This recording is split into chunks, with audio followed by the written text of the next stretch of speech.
ਅਕਾਲ ਜੀ ਅੱਲਾ ਦਾ ਸ਼ੁਕਰ। ਤੁਸੀਂ ਸੁਣਾਓ? ਸਤਿ ਸ੍ਰੀ ਅਕਾਲ। ਹਾਂਜੀ ਜਨਾਬ, ਤੁਸੀਂ ਇਮਰਾਨ ਖਾਨ ਸਾਹਿਬ ਦੇ ਦਰਵਾਜ਼ੇ ਤੇ ਆ ਕੇ ਖੜੇ ਹੋ। ਜੀ ਅਲਹਮਦੁਲਿल्लाह ਇਮਰਾਨ ਖਾਨ ਨੂੰ ਮਿਲ ਕੇ ਆਏ ਅੱਲਾ ਦੇ ਹੁਕਮ ਨਾਲ। ਤੇ ਤੁਸੀਂ ਕੀ ਕਹਿਣਾ ਚਾਹੁੰਦੇ ਹੋ इमरान खान के बारे कुछ भी नहीं, ये दो अल्फाज ने इमरान खान के। अगर इमरान खान खून भी मंगेगा अल्लाह के हुक्म नाल खून हाज़र करांगे।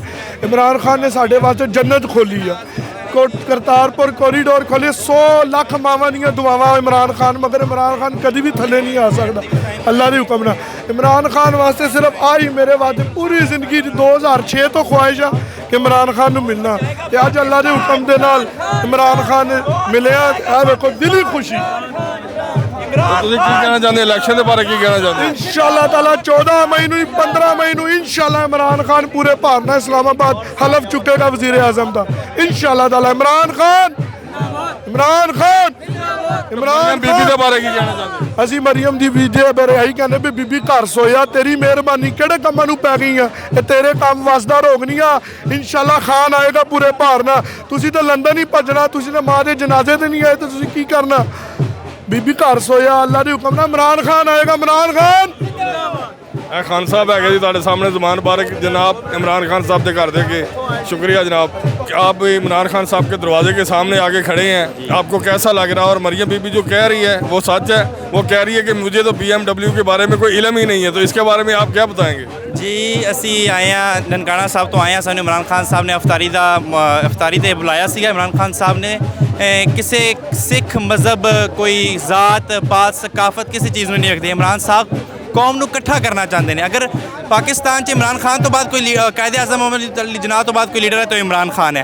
तो दूसरी गल साडी मरियम नवाज़ दी वो एवें दी गल्लां करदी आ कि इमरान खान आवा इमरान खान होवा। उन्होंने आ नहीं पता कि साडा जिहड़ा प्यो आ वो बाहर लंदन च बैठा है तो लंदन तो गल्लां कर रहा। जिहड़ी गल BMW दी उन्होंने कहना BMW दा पता ही नहीं आ। ये और कोई गल नहीं है, बस उन्होंने सिर्फ एक जिहड़ी नीचपन है ना वो अपना नीचपन विखा रहे हैं। तो इंशाअल्लाह 14 मई ਨੂੰ ਇਲੈਕਸ਼ਨ 'ਚ ਅਸੀਂ ਇਮਰਾਨ ਖਾਨ ਨੂੰ ਵਜ਼ੀਰ ਆਜ਼ਮ ਆਪਣਾ ਬਣਾਵਾਂਗੇ ਤੇ ਪਾਕਿਸਤਾਨ ਨੂੰ ਇਹਨਾਂ ਚੋਰਾਂ ਲੁਟੇਰਿਆਂ ਤੋਂ ਆਜ਼ਾਦ ਕਰਾਵਾਂਗੇ।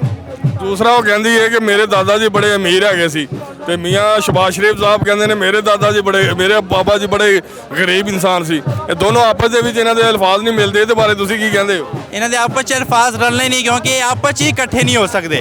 ਕਿਉਂਕਿ ਹੁਣ ਜਿਵੇਂ ਉਹ ਕਹਿ ਰਹੇ ਨੇ ਸ਼ਬਾਜ਼ ਸ਼ਰੀਫ ਸਾਹਿਬ ਕਹਿ ਰਹੇ ਨੇ ਕਿ ਮੇਰੇ ਵਾਰਿਸ ਸਾਹਿਬ ਬੜੇ ਗਰੀਬ ਆ, ਤੇ ਮਰੀਮ ਨਵਾਜ਼ ਕਹਿ ਰਹੀ ਹੈ ਸਾਡੇ ਕੋਲ ਜਿਹੜਾ ਪੈਸਾ ਹੋਏ ਪਹਿਲੇ ਤੋਂ ਕਹਿੰਦੀ ਹੈ ਕਿ ਸਾਡੇ ਕੋਲ ਪਾਕਿਸਤਾਨ 'ਚ ਲੰਦਨ 'ਚ ਛੱਡੋ, ਪਾਕਿਸਤਾਨ 'ਚ ਵੀ ਕੋਈ ਪ੍ਰੋਪਰਟੀ ਨਹੀਂ ਆ।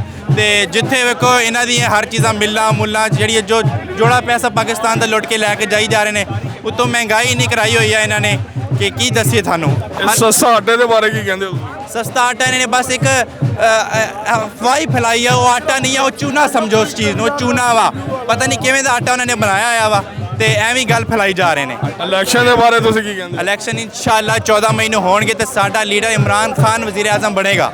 शुक्रिया। यह जी सरदार साहब से जनाब जमान पारक इमरान खान साहब दे अगे है सानू पेट्रोल दी सब्सिडी देवे, उन्हां को कुछ भी नहीं होना। ये बस गल्लां ही आ। इंशाअल्लाह खान आएगा तो पेट्रोल असी ते आएगा पीर इंशाअल्लाह अल्लाह दे हुक्म दे नाल। शुक्रिया शुक्रिया जनाब।